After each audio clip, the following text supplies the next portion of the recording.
MCQ है अपना। Congenital rubella syndrome has all of the following except. ठीक है, कंजेनाइटल रूबेला सिंड्रोम के अंदर ऑप्शन में दी गई सभी चीजें हैं एक को छोड़ के। ठीक है, कौन सा ऑप्शन जो है वो कंजेनाइटल रूबेला सिंड्रोम से मैच नहीं कर रहा है यहाँ पे? Sensory neural deafness, cataract, cardiac defect या फिर हाइड्रोसिफिलस। ठीक है, फर्स्ट एमसीक्यू है, नॉर्मल रखेंगे हम एमसीक्यू को ताकि आप सभी अपना करेक्ट आंसर कर पाओ। ठीक है, उसके बाद में अपन वन बाय वन इस आगे बढ़ते जाएंगे, टॉपिक सेशन को आगे बढ़ाते जाएंगे। सबसे पहली बात, कंजेनाइटल रूबेला सिंड्रोम जो है इसे हम शॉर्ट में क्या बोलते हैं? सीआरएस कहते हैं। और ये जो सिंड्रोम है ये इंपॉर्टेंट है आपके एग्जाम के अकॉर्डिंग। हर दूसरे तीसरे एग्जाम में से एक एमसीक्यू यहाँ से जरूर आपको देखने को मिलता है।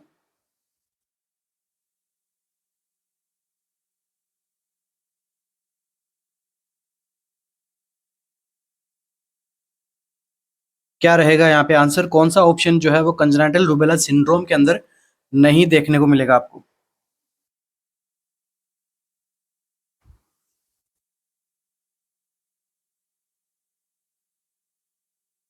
तो देखिए यहाँ पर जो अपना आंसर रहेगा वो रहेगा हाइड्रोसिफिलस। ठीक है, हाइड्रोसिफिलस जो है कंजेनाइटल रूबेला सिंड्रोम के यहाँ पे इसके कैरेक्टर्स के अंदर यहाँ पे हाइड्रोसिफिलस नहीं देखा जाता है। तो क्या क्या होता है? सेंसरी न्यूरल डिफनेस देखने को मिलेगा, कैटरेक्ट देखने को मिलेगा और कार्डियक डिफेक्ट देखने को मिलेगा। कार्डियक डिफेक्ट में भी कौन सा कार्डियक डिफेक्ट, अगर आपसे एग्जामिनर पूछ ले कि कार्डियक डिफेक्ट में से कंजेनिटल सीआरएस के अंदर कौन से प्रकार का कार्डियक डिफेक्ट देखने को मिलता है, तो देखो 50% तक जो पेशेंट होते हैं सीआरएस के, उसके अंदर पेटेंट डक्टस एट्रियोसिस वाले जो है साइन सिम्टम्स यहाँ पे देखने को मिलता है। यहाँ पर देखिए नेक्स्ट एमसीक्यू बनेगा इस कैटरेक्ट से कि यहाँ पर क्या होता है, रेटाइनोपैथी भी होती है। इसके अलावा साथ में और क्या देखने को मिलता है? कैटरेक्ट। तो यहाँ से एक एमसीक्यू बनता है कि सीआरएस के अंदर किस प्रकार का कैटरेक्ट देखने को मिलता है आपको? इस प्रकार के कैटरेक्ट का अपीयरेंस कैसा होता है? या फिर आप से ये एमसीक्यू पूछ सकते हैं कि जो रेटिनोपैथी होती है इसका अपीयरेंस कैसा होता है? तो अपीयरेंस कैसा रहेगा इसका? Salt and paper retinopathy. ठीक है, सीधा सीधा एमसीक्यू बना हुआ एक बार कि साल्ट एंड पेपर रेटिनोपैथी आपको कौन सी डिजीज कंडीशन में देखने को मिलेगी बच्चों में? तो कंजेनाइटल रूबेला सिंड्रोम के अंदर।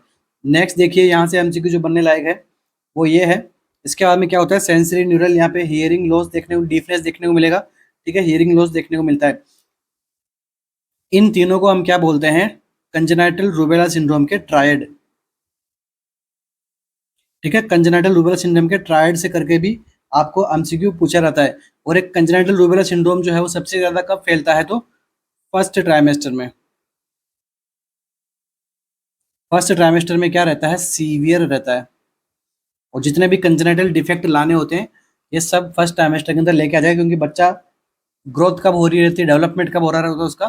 फर्स्ट ट्राइमेस्टर में सबसे ज्यादा ग्रोथ एंड डेवलपमेंट देखने को मिलता है हमें। नेक्स्ट देखिए, जो कंजेनाइटल रूबेला सिंड्रोम है ये एक कैटेगरी होती है, उसका एक पार्ट है। इस कैटेगरी को हम क्या बोलते हैं? Torch virus. और इन टॉर्च वायरस को हम क्या बोलते हैं? टेरेटोजेनिक।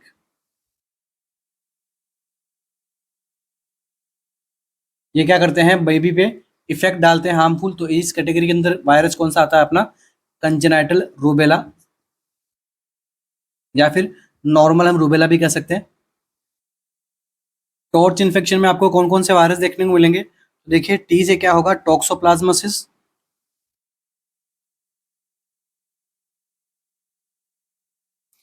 कंप्लीट नाम पूछे तो टॉक्सोप्लाज्मोसिस गोनेडी। सेकंड देखिए ओ से अदर वायरस। कौन कौन से? सिफिलिस। इसके अलावा पार्वो वायरस, B19। इसके अलावा और कौन से? सारे में कंजेनाइटल जो टेरिटोजेनिक इन्फेक्शन कॉज कर सकते हैं वही यहाँ पे मैं बता रहा हूँ। और यहाँ पे क्या देखने को मिलेगा आपको? Varicella zoster virus.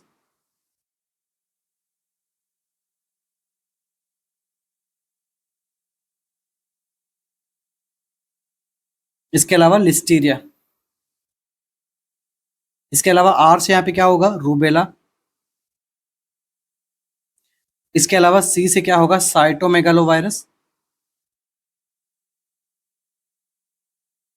इसके अलावा लास्ट एच से क्या होगा, हर्पीज सिंप्लेक्स वायरस 2। तो ये जो कैटेगरी होती है इसे अपन क्या बोलते हैं, टोर्च इन्फेक्शन। और टोर्च इन्फेक्शन वैसे कैसे होते हैं, टेरेटोजेनिक होते हैं, बेबी के ऊपर कंजेनाइटल डिफेक्ट लेके आते हैं ये। और ये क्या करते हैं, वर्टिकली ट्रांसमिटेड होते हैं, मदर टू फीटस।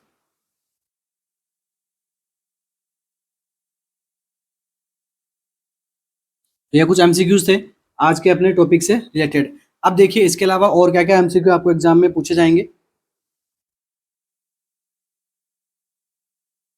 एमसीक्यू बनता है कि सिलेरी स्टाल्क अपीयरेंस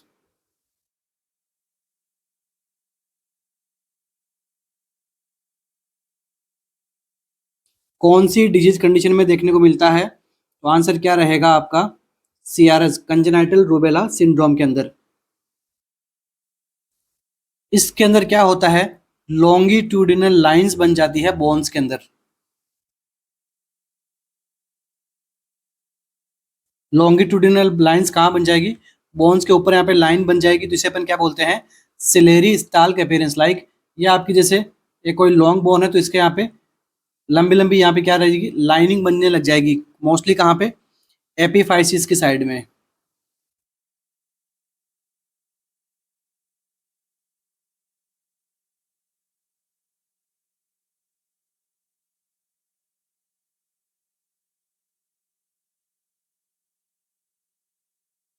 एपीफाइसिस की साइड में यहाँ पे लाइनिंग अपीयरेंस बनेगा, इसे हम क्या बोलते हैं, सिलेरी स्टाल्क अपीयरेंस।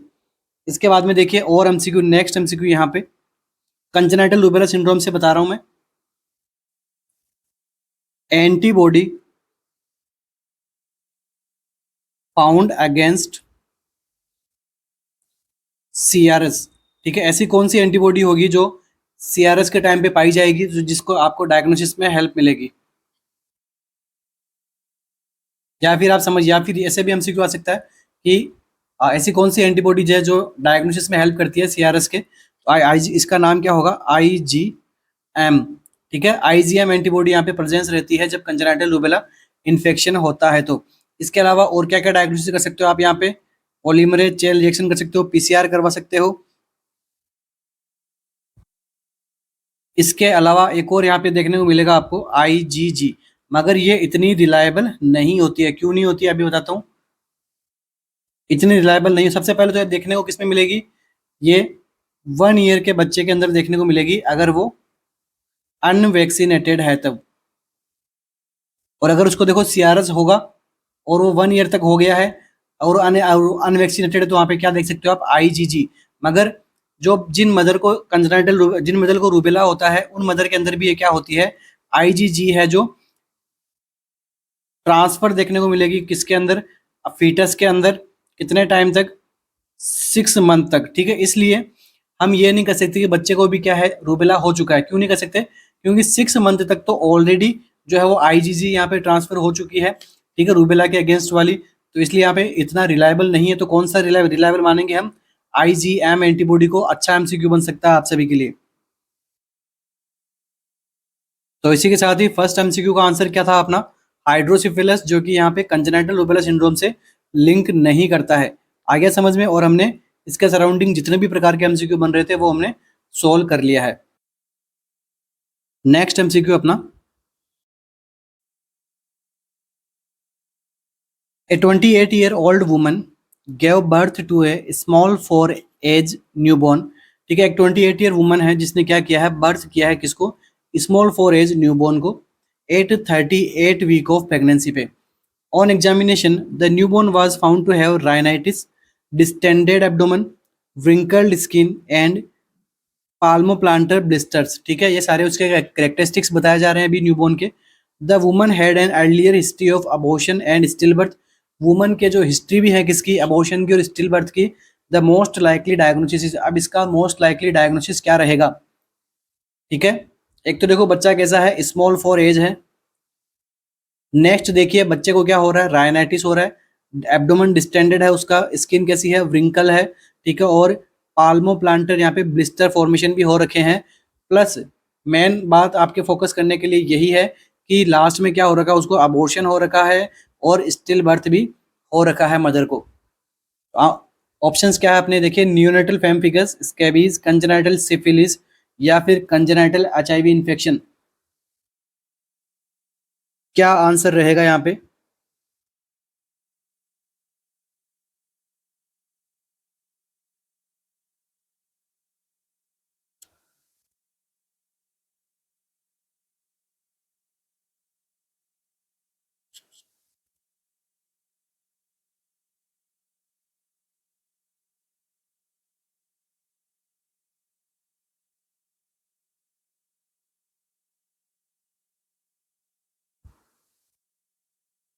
अच्छा एमसीक्यू आपके इम्पोर्टेंट है।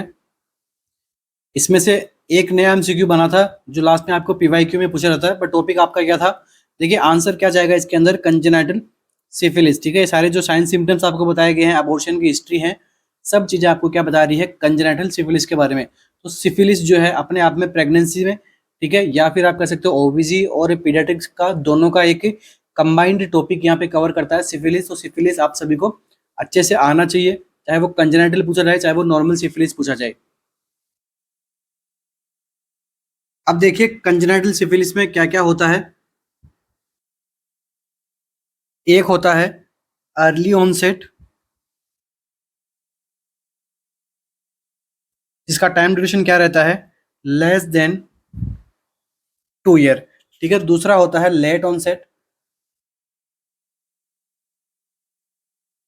और इसका टाइम ड्यूरेशन कितना रहता है, मोर देन 2 ईयर्स का। यहाँ पे क्या क्या यहाँ पे साइंस सिम्टम्स आएंगे, early syphilis, early congenital syphilis और लेट कंजेनाइटल सिफिलिस के अंदर। तो देखिए अर्ली के अंदर एक तो रैशेज आएंगे बेबी के ऊपर। तो देखो एग्जाम में एमसीक्यू बन सकता है, रैशेज का कलर कैसे होगा, या फिर इन्हें हम क्या कहेंगे, कॉपर कलर्ड रैशेज। तो कॉपर कलर्ड रैशेज जो है वो कौन सी कंडीशन में देखने को मिल सकते हैं, तो कंजेनाइटल सिफिलिस के अंदर। यहाँ पर जो है वो क्या, पाल्मो प्लांटर ब्लिस्टर्स देखने को मिलेंगे। ऑप्शंस के अंदर आपके है ना, देखिए क्वेश्चन के अंदर रहा, ब्लिस्टर्स होंगे कैसे, पाल्मो या फिर पल्मो प्लांटर ब्लिस्टर्स देखने को मिलेंगे यहाँ पे आपको। ठीक है, पाम और प्लांटर सरफेस पे क्या देखने को मिलेंगे, ब्लिस्टर देखने को मिलेंगे, जिसका कलर कैसा होगा, कॉपर कलर ब्लिस्टर्स देखने को मिलेंगे। और यहाँ पे साथ में आपको और क्या देखने को मिलेगा, हिपेटो स्प्लेनोमेगाली।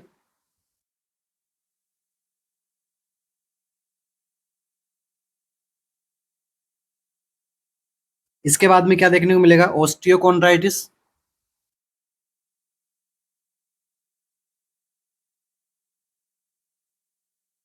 और जब ऑस्टियोकॉन्ड्राइटिस होगा, यहाँ पे अर्ली ऑनसेट की बात कर रहे हैं, ऑस्टियोकॉन्ड्राइटिस होगा, तो यहाँ पर अगेन एक स्पेशल कैरेक्टरिस्टिक साइन देखने को मिलेगा आपको। इस साइन को हम क्या बोलते हैं, कल्टन जॉइंट्स।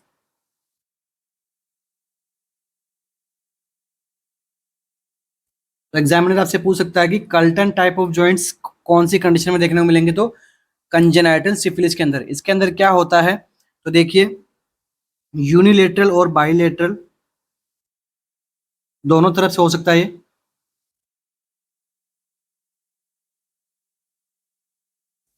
यूनिलेटरल और बाइलेटरल यहाँ पे पेनलेस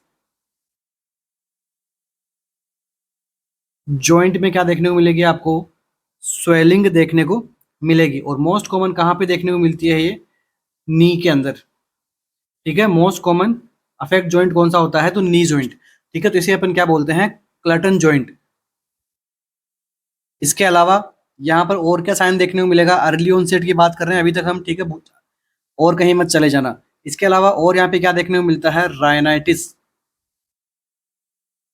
ठीक है, रायनाइटिस देखने को मिलता है, मतलब डिस्चार्ज उसके नेजल नेजल वे से क्या हो सकता है, कंटिन्यूसली डिस्चार्ज रह सकता है यहाँ पे।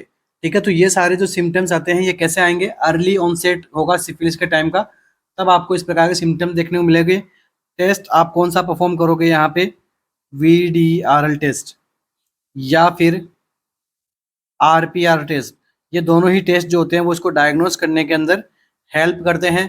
पॉजिटिव एजेंट क्या होता है, ट्रेपोनेमा पैलिडम। तो इतना तो आप सभी को पता ही है। इसके बाद में बात करते हैं अपन late onset of sign and symptom के। तो यहाँ पे लेट साइन सिम्टम्स क्या देखने को मिलेंगे, मैंने अभी आपको क्या बता, अभी आपको आई थिंक लास्ट एक दो क्लास के अंदर ही मैंने आपको एक ट्रायड बताया था। क्या नाम था इस ट्रायड का? Hudson triad.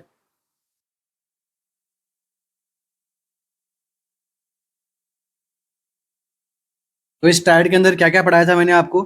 एक तो टीथ जो है होते हैं वो यहाँ पे क्या किस शेप के हो जाएंगे? हडसन टीथ जैसे शेप हो जाएंगे यहाँ पे।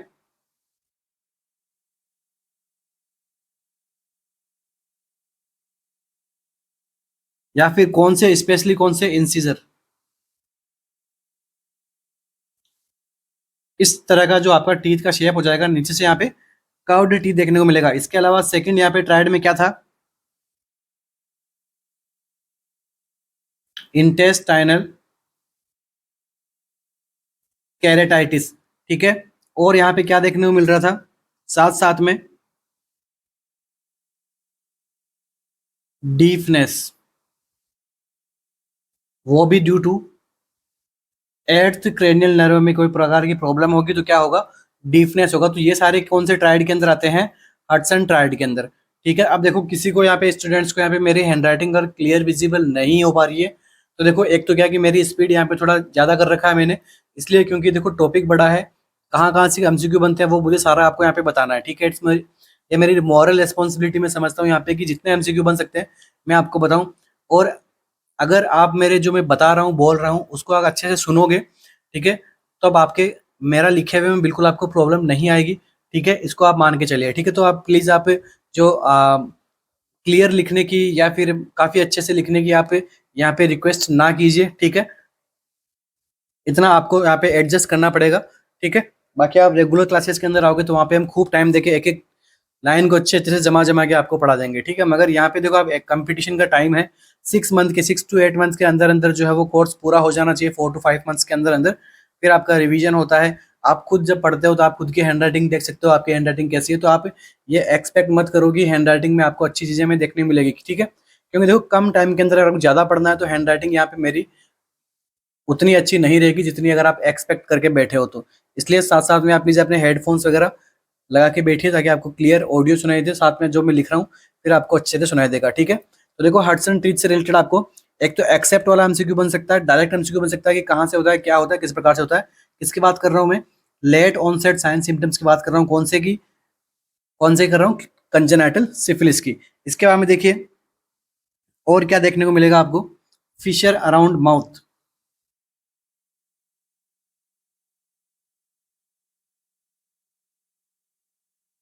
माउथ के जो एरो जो कॉर्नर रहते हैं वहां पे कैसा आपको स्ट्रक्चर देखने को मिलेगी? फिशर देखने को मिलेगी। नेक्स्ट देखिए,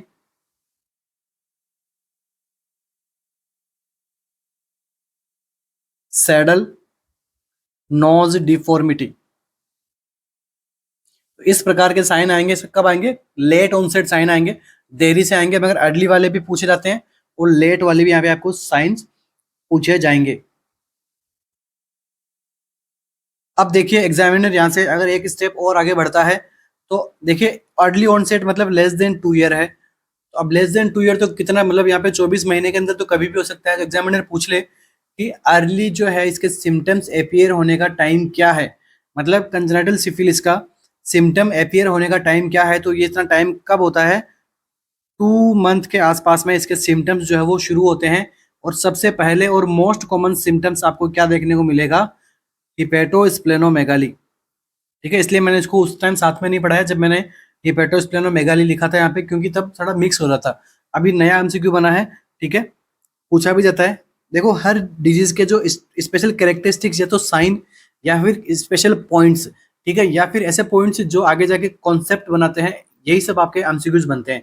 ठीक है, हो सकता है कि स्प्लेनोमेगाली पूछा हो, अभी आपसे पूछ लेंगे भाई अर्लीस्ट यहाँ पे साइन कब देखने को मिल सकता है, तो 2 मंथ के अराउंड यहाँ पे अर्ली साइन देखने को मिल सकता है। इसके पहले डायग्नोस करना इम्पॉसिबल रहता है। आप डायरेक्ट टेस्ट कराओगे तभी पता लगेगा, नहीं तो ऐसे सिम्टोमेटिक इतना जल्दी सिफिलिस यहाँ पे नहीं देखने को मिलता है। एक एमसीक्यू और बनेगा यहाँ से रेसेज से कि रेसेज का कैरेक्टरिस्टिक्स कैसा रहता है, तो इनका कैरेक्टरिस्टिक कैसा रहेगा? मैक्यूपेपुलर रेसेज। मैक्यूलो पेप्युलर रेसेज के फॉर्म के अंदर यहाँ पे जो है वो पल्मो प्लांटर सरफेस के ऊपर ब्लिस्टर फॉर्मेशन होंगे। कौन से फॉर्म के अंदर? मैक्यूलो पेपुलर रेसेज की कंडीशन कैरेक्टरिस्टिक्स के अकॉर्डिंग, ठीक है। और कलर कैसा रहेगा इनका? कॉपर कलर रेसेज यहाँ पे देखने को मिलेंगे। स्पेशल कैरेक्टरिस्टिक साइन बन जाता है यहाँ पे आपका, किससे रिलेटेड? कंजेनाइटल सिफिलिस से रिलेटेड। नेक्स्ट देखिए, यहाँ से एमसीक्यू बनेगा तो सिफिलिस के अंदर कौन सी बोन जो है वो इन्वॉल्वमेंट होती है? कौन सी बोन इन्वॉल्वमेंट हो जाएगी? इसे अपन क्या बोलेंगे? Sabre shin. तो शाइन बोन कौन सी होती है आपकी? टीबिया। चलिए नेक्स्ट एमसीक्यू की बात करें, टीथ इन्वॉल्वमेंट।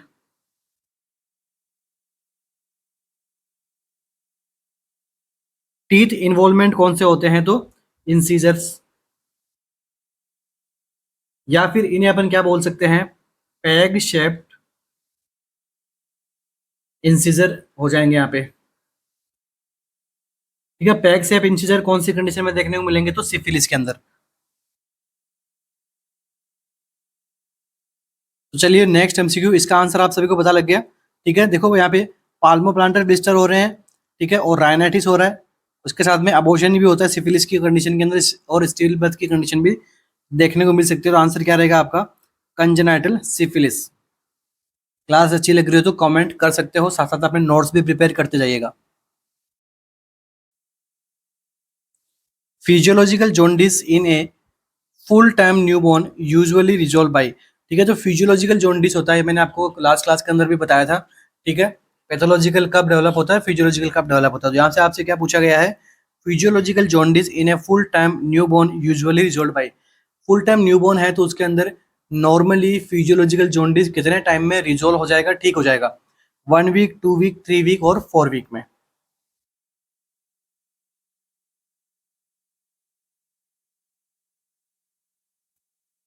क्या रहेगा आंसर? देखिए फिजियोलॉजिकल जॉन्डिस हुआ क्यों यहाँ पे? Due to elevation of unconjugated bilirubin. ये तो सभी को पता होगा, कॉन्जुगेटेड से होता है, अनकॉन्जुगेटेड से होता है, तो अनकॉन्जुगेटेड से। और मोस्टली आपको कब देखने को मिलता है? फर्स्ट वीक के अंदर। मोस्टली कब देखने को मिलता है ये आपको? फर्स्ट वीक में सीन होता है। तो यहाँ पर आपको क्या पूछा गया है कि ये रिजोल्व कितने टाइम में हो रहा है? तो आंसर क्या रहेगा? 2 वीक्स के अंदर। 2 वीक्स के अंदर ऑटोमेटिकली जो है ये क्या हो जाएगा? रिजोल्व हो जाएगा, ठीक है। तो देखो टाइम की बात हो रही है, तो टाइम के अंदर last for 10 days with peak serum bilirubin level, वो भी कितना? 15 mg/dl तक। अगर 15 mg/dl तक भी जा चुका है तो ये भी क्या करेगा आपका? 2 वीक के अंदर अंदर जो है अपना आप रिजोल्व हो जाएगा, ठीक है। और प्री टाइम की बात करें, प्री टाइम की बात करें तो ये कितना टाइम लेता है? पूरा पूरा यहाँ पे 2 वीक तो यहाँ इसको जो है वो ठीक होने में लगेगा। और प्री टाइम के लिए जो क्राइटेरिया है वो कितना होता है? 12 mg/dl का, ठीक है। फिजियोलॉजिकल जॉन्डिस की बात कर रहे हैं। तो बेबीज में ऐसा क्या होता है कि उनमें फिजियोलॉजिकल जॉन्डिस देखने को मिलता है? तो देखो एक तो वहाँ पे आरबीसी की लाइफ स्पैन जो होती है वो क्या देखने को मिलती है? डिक्रीज देखने को मिलती है। कितने दिन की होती है? तो 80 टू लेके 100 डेज की। और एडल्ट में कितनी होती है? तो 120 डेज की, ठीक है। एक तो आरबीसी का लाइफ स्पैन यहाँ पे डिक्रीज हो रहा है। दूसरा देखिए, एमसीक्यू फॉर्म में समझते हुए चलेंगे। दूसरा देखिए, एक एंजाइम होता है, क्या नाम है एंजाइम का? एंजाइम कौन सा? ग्लूकोरेनिल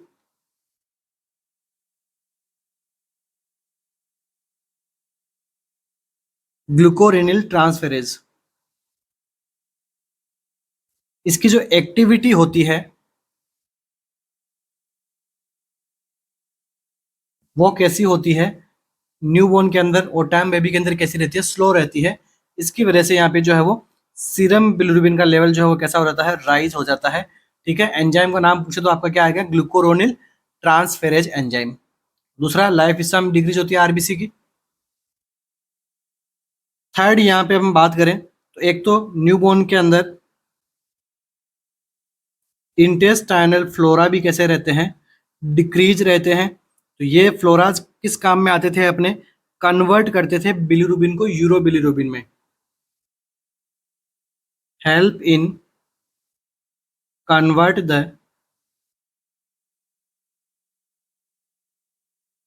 बिलिरुबिन इनटू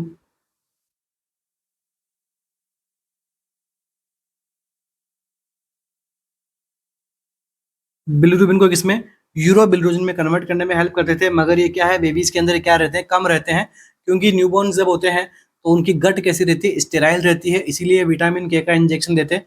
विटामिन के सिंथेसिस में भी हेल्प करते हैं गट फ्लोरा। ठीक है, और ये क्या करते हैं, कन्वर्ट भी करते हैं किसको, बिलिरुबिन को यूरो बिलिरुबिनोजन के अंदर। अब देखिए प्रॉपर तरीके से यूरो बिलिरुबिन नहीं बना है तो इनडायरेक्टली बिलिरुबिन का लेवल यहाँ पे बढ़ेगा बॉडी के अंदर, और ये क्या होगा, हाई एब्जॉर्प्शन होगा इनका।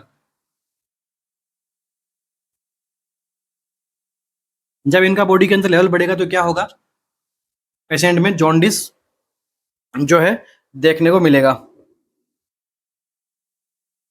तो नेक्स्ट एमसीक्यू यहाँ पे समझ गए, फिजियोलॉजिकल जॉन्डिस कितने टाइम में रिजोल्व हो जाएगा, टर्म बेबी है तो 2 वीक्स के अंदर रिजोल्व हो जाएगा। और क्यों होता है फिजियोलॉजिकल जॉन्डिस, तो ये इसके अपन ने 3 पॉइंट तो इसी इजीली समझ लिए, जो एकदम इजीली अपन रिमेंबर कर सकते हैं एग्जाम के टाइम के अंदर। लास्ट क्लास के अंदर हमने हमने फोटोथेरेपी पढ़ी थी, उसके प्रिंसिपल्स देखे थे। जिन्होंने भी लास्ट क्लास नहीं देखी, आज की क्लास से जुड़ रहे हैं अपने आरएनसीसी के साथ में, तो वो लास्ट क्लास देख सकते हैं। The time usually taken for air to reach the descending colon after birth in a normal infant is, किसी भी नॉर्मल इन्फेंट के अंदर एयर का डिसेंडिंग कॉलोन में पहुंचने का टाइम ड्यूरेशन कितना होता है, 1 to 2 hour, 3 to 4 hour, 5 to 6 hours, या फिर 8 to 9 आवर्स।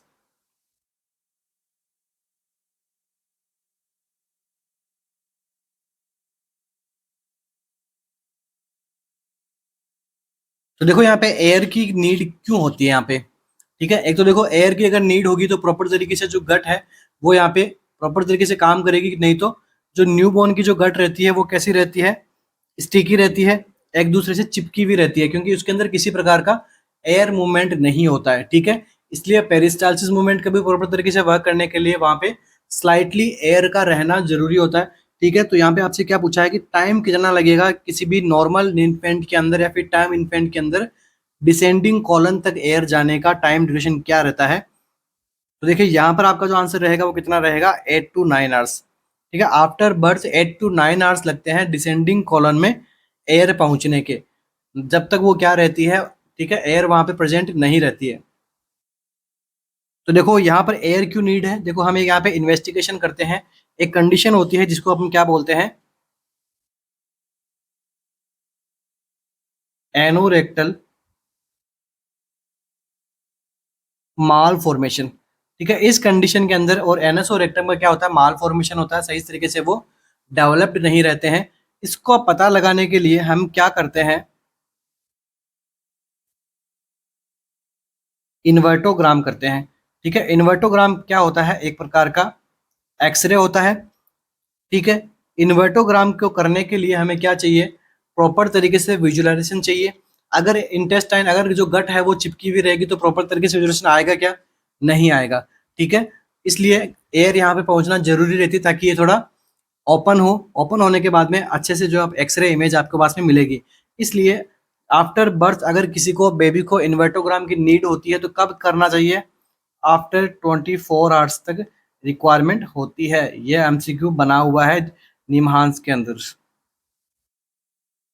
ठीक है, इंपॉर्टेंट एमसीक्यू आपका, तो ध्यान रखिएगा। नेक्स्ट नोट सेट प्री, ठीक है, और मेंस दोनों के लिए इंपॉर्टेंट अपने सेशन चल रहे हैं, शुरू हो चुके हैं। ठीक है, तो ध्यान रखिएगा, डे बाय डे अपन काफी आगे तक बढ़ चलेंगे। Next MCQ, drug of choice for acute lead encephalopathy. ठीक है, एक्यूट लेड एंसेफेलोपैथी का ड्रग ऑफ चॉइस क्या है, सक्सिमर, डी पेनिसिलामाइन, ईडीटीए, या फिर जिंक एसिटेट।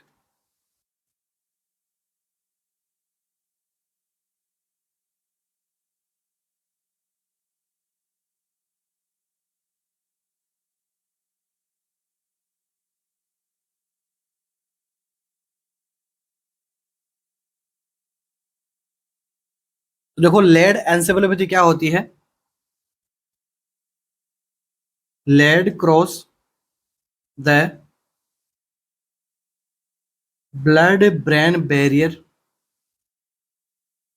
अब ये क्या लीड करेगी? Lead to break down of cerebrovascular epithelium. अब जब सेरेब्रोवैस्कुलर एपिथेलियम होगा तो क्या होगा? Increased capillary leakage. और जब कैपिलरी लीकेज बढ़ेगा तो क्या देखने को मिलेगा? Oedema plus infection. ठीक है, तो इसे हम क्या बोलते हैं? Lead encephalopathy. ठीक है, तो आपका पीडियाट्रिक का टॉपिक है ये। पीडियाट्रिक के अंदर पूछा जाता है इसके बारे में। तो यहाँ पर जो है इसको ट्रीटमेंट करने के लिए आप कौन सी ड्रग ऑफ चॉइस रखोगे?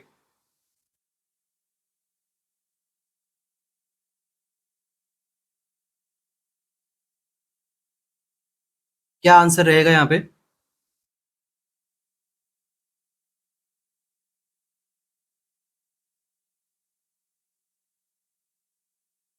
सबसे पहली बात तो कितने से अगर लेड का लेवल ज्यादा बढ़ेगा तो वो ब्लड ब्रेन बैरियर को क्रॉस करेगा। ये एमसीक्यू एक बार पूछा जा चुका है एग्जाम के अंदर। तो देखिए, अगर चिल्ड्रन है तो चिल्ड्रन की बात कर रहे हैं अपन। चिल्ड्रन के अंदर blood lead level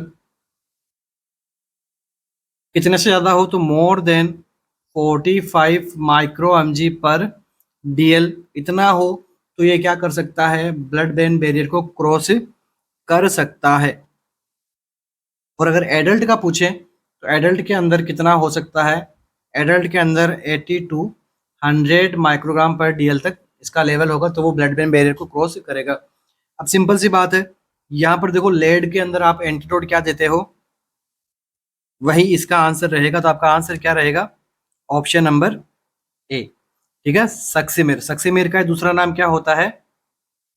डाइमरकेप्टो succinic acid.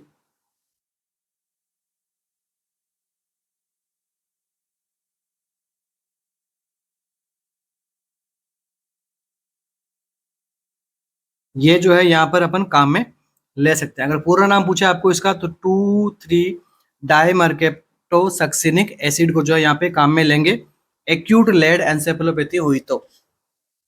Next MCQ,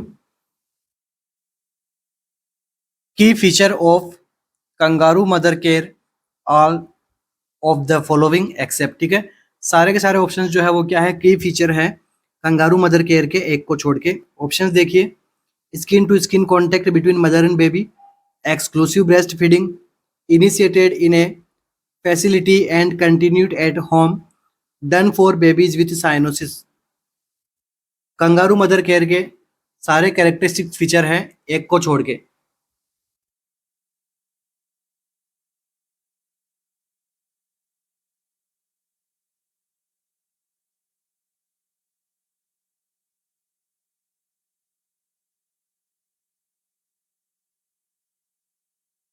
तो देखिए यहाँ पर कौन सा ऑप्शन गलत है? एक्सेप्ट है ऑप्शन नंबर डी। ठीक है, तो कंगारू मदर जो केयर है वो माल नरिश बच्चों के लिए, अंडरवेट बेबीज के लिए, प्रीटर्म बच्चों के लिए, ठीक है, जिनका यहाँ पे एयरवे में प्रॉब्लम है, किसी प्रकार की ब्रीथिंग इंडिपेंडेंटली खुद नहीं कर सकते हैं, उनके लिए क्या हम यूज में लेते हैं? तो कंगारू मदर केयर। यहाँ इसमें स्किन टू स्किन कॉन्टेक्ट होता है, बिल्कुल सही बात है। एक्सक्लूसिव ब्रेस्ट फीडिंग करवाई जाती है, बिल्कुल। और हॉस्पिटल सेटिंग्स के अंदर इसको शुरू किया जाता है, बाद में इसको होम पे कंटिन्यू रख सकते हैं। मदर फादर दोनों में से कोई भी कंगारू मदर केयर दे सकता है आराम से। ठीक है, मगर मदर का ज़्यादा इफेक्टिव रहता है ताकि वो एक तो मैटरनल बॉन्ड बने, फीडिंग करवाने में ईजी रहे बच्चे को, ठीक है, और बेबी भी एक्सक्लूसिव फीडिंग प्राप्त कर सके। ठीक है, तो आंसर क्या रहेगा आपका? Option number D, done for babies with cyanosis. ठीक है, कितने से कम के बच्चों को लिए दी जाती है? 1500 ग्राम के छोटे बच्चों को, या फिर जिनका जो भी एक्सट्रीम लो बर्थ वेट है उनको यहाँ पे जो है कंगारू मदर केयर जैसी। और कब इसको छोड़ना है? तो 2.5 केजी तक ज़्यादा वेट हो जाने पे इसको हमें यहाँ पे छुड़वा सकते हैं या फिर बंद करने के लिए बोल सकते हैं कंगारू मदर केयर को। चलिए नेक्स्ट एमसीक्यू अपना,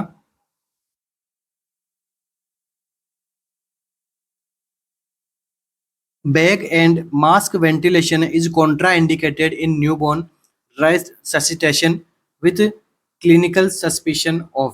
देखो क्या पूछा गया है कि कॉन्ट्रा इंडिकेटेड होना चाहिए क्या, बैग एंड मास्क वेंटिलेशन कौन सी कंडीशन के अंदर कॉन्ट्रा इंडिकेट करना है हमें। ठीक है, जब न्यूबॉर्न को रिससिटेट किया जाता है तो हम एक इक्विपमेंट का काम में लेते हैं, कौन सा इक्विपमेंट को, बैग एंड मास्क वेंटिलेशन को। अब ये कौन सी क्लिनिकल कंडीशन के अंदर, क्लिनिकल सस्पिशन के अंदर इसको कॉन्ट्रा इंडिकेट रखा गया है, तो diaphragmatic hernia, intracranial haemorrhage, meconium ileus या फिर न्यूमोथोरेक्स, कौन सी कंडीशन में बैग एंड मास्क वेंटिलेशन को कॉन्ट्रा इंडिकेट रखेंगे।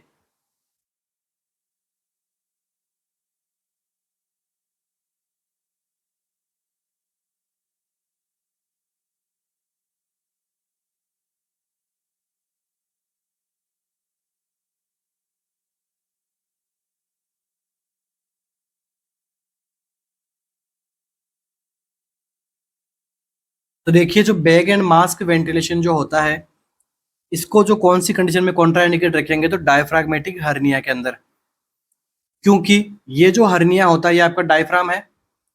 ठीक है, डायफ्राम के अंदर क्या हो रहा है, सपोज इधर ये आपका नॉर्मल डायफ्राम है, इस साइड में क्या होगा, कोई एक होल बन गया डायफ्राम के अंदर, और जो इंटरनल ऑर्गन्स जो क्या करेंगे, डायफ्राम से बाहर निकले हुए रहेंगे, तभी तो हर्निया होता है। ठीक है, अब देखो ये हर्निया के ऊपर यहाँ पे क्या आपको देखने को मिल रहा है, लंग्स हो गए। ठीक है, अब जब यहाँ पे हर्निया हुआ तो देखिए नॉर्मली आपका यहाँ पे तो क्या सिचुएटेड रहेगा, हार्ट, एक तो ये हार्ट को कंप्रेस करेगा, नॉर्मली भी करता है ये, और दूसरा ये इस साइड से देखो लंग्स आपका नॉर्मल रहता है, ऐसा कटा हुआ नहीं रहता है। कटा हुआ मैंने बनाया समझना है, समझाने के लिए, मगर कटा हुआ भी नहीं रहता नॉर्मल कंडीशन में। मगर जब ये हर्निया होगा तो लंग्स पे क्या पड़ेगा, प्रेशर पड़ेगा, नॉर्मल कंडीशन की बात कर रहा हूँ। अगर नॉर्मली भी हर्निया है तो क्या होगा, ठीक है, इसके अंदर क्या होगा, यहाँ पे प्रेशर पड़ेगा लंग्स के अंदर। अब देखो हमने क्या कर दिया, हमने यहाँ से एयरवे से क्या कर दिया, बैग एंड मास्क वेंटिलेशन दिया बच्चे को, तो क्या होगा, एब्डोमन डिस्टेंडेड होगा। एब्डोमन जब डिस्टेंडेड होगा तो जो हर्निया है वो और अंदर तक क्या करेगा, प्रोट्रूड करेगा। ठीक है, तो यहाँ पे ज़्यादा स्पेस घेरेगा हर्निया वाला पार्ट जो है, इसकी वजह से कंडीशन जो है वो और ज़्यादा वर्स हो सकती है ठीक होने की बजाय, इसलिए। और दूसरा यहाँ पे मीडिया स्टेनल शिफ्ट देखने को मिल सकता है, इसलिए जो क्या है, डायफ्रैग्मेटिक हर्निया के अंदर बैग एंड मास्क वेंटिलेशन को कॉन्ट्रा इंडिकेट रखा जाता है। आगे आपके कॉन्सेप्ट समझ में। चलिए बाकी intracranial haemorrhage, meconium ileus, pneumothorax, इनमें हम नहीं रखते हैं कॉन्ट्रा इंडिकेट, किसमें रखते हैं, तो केवल डायफ्रामेटिक हर्निया में। Increased oxygen delivery during pre maturity cause all of the following except. देखो प्री मेच्योरिटी टाइम जो होता है, उस टाइम पे अगर आपने ऑक्सीजन डिलीवरी ज़्यादा दे दी बच्चे को, तो कौन सी कंडीशन कॉज नहीं होगी, या एक्सेप्ट में पूछा गया आपसे। मतलब सारी कंडीशन जो है वो कॉज होती है, एक को छोड़ के, vasoconstriction, vasodilation, vaso obliteration, या फिर neovascular neovascularisation. Okay, vasoconstriction, vasodilation, vaso obliteration, या फिर नेवोवेस्कुलराइजेशन। कौन सा ऑप्शन जो है यहाँ पे रॉन्ग होगा, एक्सेप्ट होगा।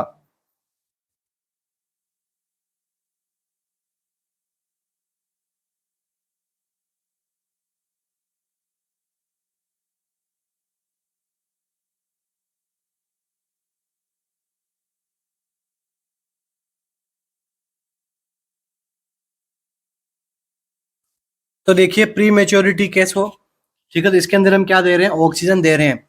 मगर यहाँ पे क्या बात हो रही है, ज्यादा ऑक्सीजन दे देंगे तो देखो नॉर्मली क्या होता है,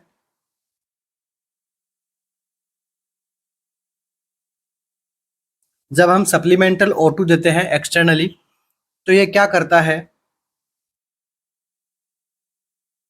हेल्प इन वेजो कॉन्स्ट्रिक्शन या डायलेशन, हेल्प इन वेजो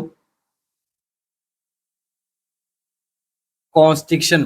तो डायलेशन जो है वो एक्सेप्ट में आएगा। ठीक है, डायलेशन अपना आंसर नहीं रहेगा, क्योंकि ऑक्सीजन जो है वो वेजो कॉन्स्ट्रिक्शंस करवाती है, ना कि वेजो डायलेशन।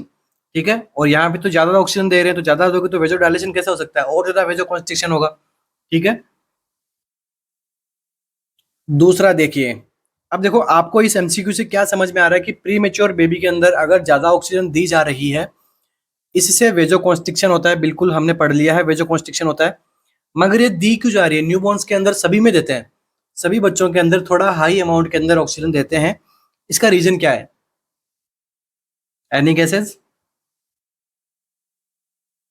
तो देखो, आपने एक चीज पढ़ी होगी या फिर आपने एक टॉपिक पढ़ा होगा, आपने एक कंडीशन पढ़ी होगी जिसे अपन क्या बोलते हैं? डक्टस एट्रियोसिस।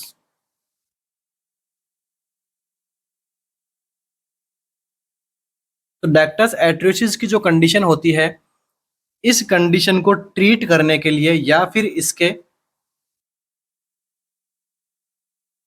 एनाटोमिकल क्लोजर के लिए क्या नीड होती है?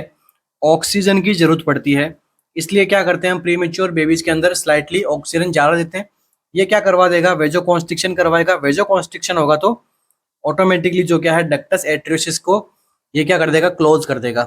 ठीक है, तो इसलिए जो है अपन क्या करते हैं? इंक्रीज लेवल O2 प्रोवाइड करवाते हैं प्रीमेच्योर बेबीज के अंदर।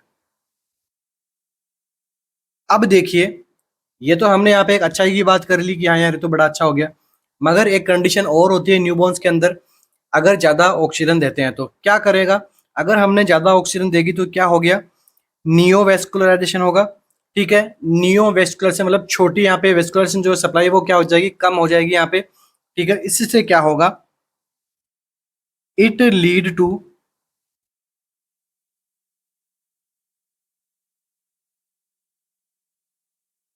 Development of retinopathy of prematurity. ठीक है, ये क्या करती है? रेटाइनोपैथी करवाती है। आपने पढ़ा होगा रेट्रोप्लेंटर हाइड्रो हाइपोप्लेजिया। क्या नाम होता है? रेट्रोप्लेंटर फाइब्रोप्लेजिया। रेट्रोलेंटल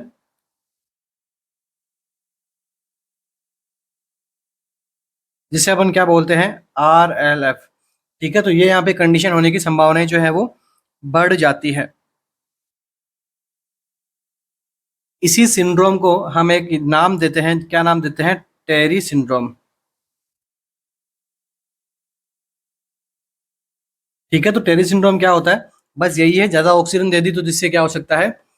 रेट्रोलेंटल फाइब्रोप्लेसिया हो सकता है, आईज के अंदर रेटिनोपैथी हो सकती है। तो मतलब देखो यहाँ पे एक तो इसको डक्टस एट्रियोसिस को हमने तो क्या दिया? क्लोज करने के लिए दिया, मगर इसने अपना साइड इफेक्ट दिखा दिया। ठीक है, और क्या करता है? वेजो कॉन्स्ट्रिक्शन करेगा तो यहाँ पर फाइब्रोप्लेजिया होने के चांसेस भी ज्यादा होंगे। चलिए नेक्स्ट एमसीक्यू।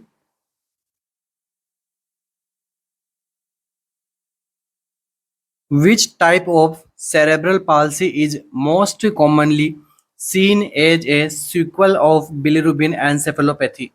क्या पूछा गया है कि जब बिलिरुबिन की एंसेफेलोपैथी हो चुकी है उसके बाद में उसके सीक्वल के रूप में, ठीक है, या फिर उसके बाद में किस प्रकार की सेरेब्रल पाल्सी देखने को मिलती है जो कि मोस्ट कॉमन सेरेब्रल पाल्सी होती है? आगे समझ में नहीं आया तो वापस से देख लीजिए। ऐसी कौन सी सेरेब्रल पाल्सी का टाइप है जो बिलिरुबिन एंसेफेलोपैथी के बाद में देखने को मिलता है? Spastic quadriparesis, spastic diplegia, atonic cerebral palsy या फिर एक्स्ट्रा पैरामिडल सेरेब्रल पाल्सी।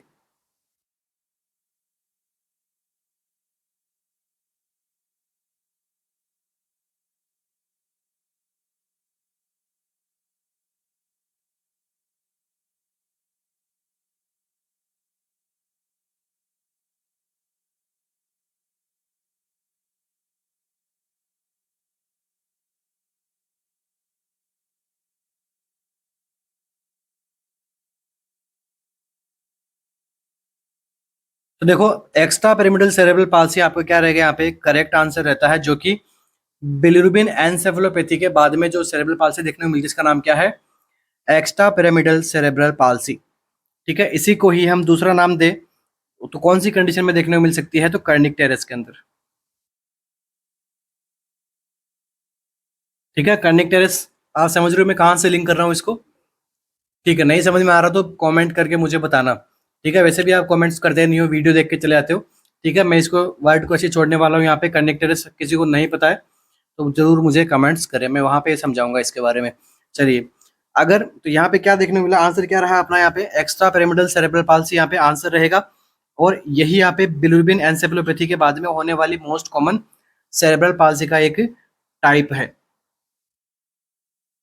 तो देखिए इसके अंदर क्या होता है, जब बच्चा 6 मंथ का होता है तो 6 मंथ के बच्चे यहाँ पे क्या क्या वर्क कर पाते हैं, वो यहाँ पर बच्चा काम नहीं कर पाएगा अगर एक्स्ट्रा पिरामिडल सेरेब्रल पाल्सी उसको हो चुकी है तो। एक तरीके से डायग्नोज कर सकते हैं हम। चलिए नेक्स्ट बात करते हैं टाइप्स ऑफ सेरेब्रल पाल्सी।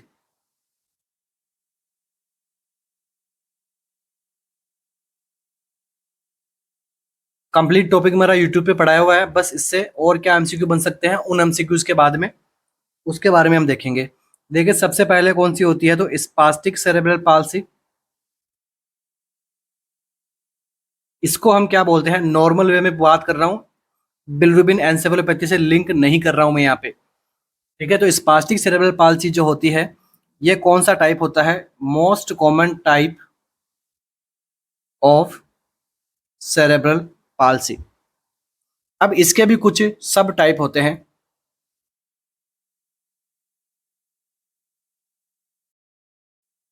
तो फर्स्ट सब टाइप इसके अंदर जो होगा वो कौन सा होगा, स्पास्टिक क्वाड्रीफेरेसिस, आपका ऑप्शन नंबर 1 वाला। तो स्पास्टिक क्वाड्रीफेरेसिस यहाँ पे क्या कौन से बेबीज के अंदर होता है, मोस्टली जो टर्म बेबीज हैं उनमें। नेक्स्ट टाइप देखते हैं इसका, सेकंड टाइप स्पास्टिक डायप्लेजिया।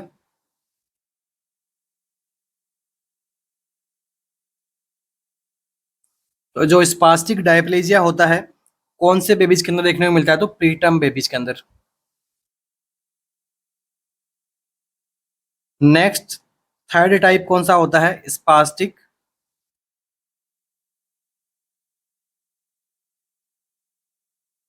हेमीप्लेजिया। तो स्पास्टिक हेमीप्लेजिया जो है वो कौन से बेबीज के अंदर देखने को मिलता है, तो 4 to 6 मंथ की एज के अंदर बच्चों में देखने को मिलता है ये स्पास्टिक हेमीप्लेजिया। ठीक है, तो ये कुछ टाइप है आपके सेरेब्रल पाल्सी में भी, कौन से पाल्सी के, स्पास्टिक सेरेब्रल पाल्सी जो कि है कि मोस्ट कॉमन टाइप की सेरेब्रल पाल्सी होती है। तो इसी के साथ ही आज की क्लास को हम कंप्लीट करेंगे, करते रहिएगा, कीप ग्राइंडिंग। Thank you.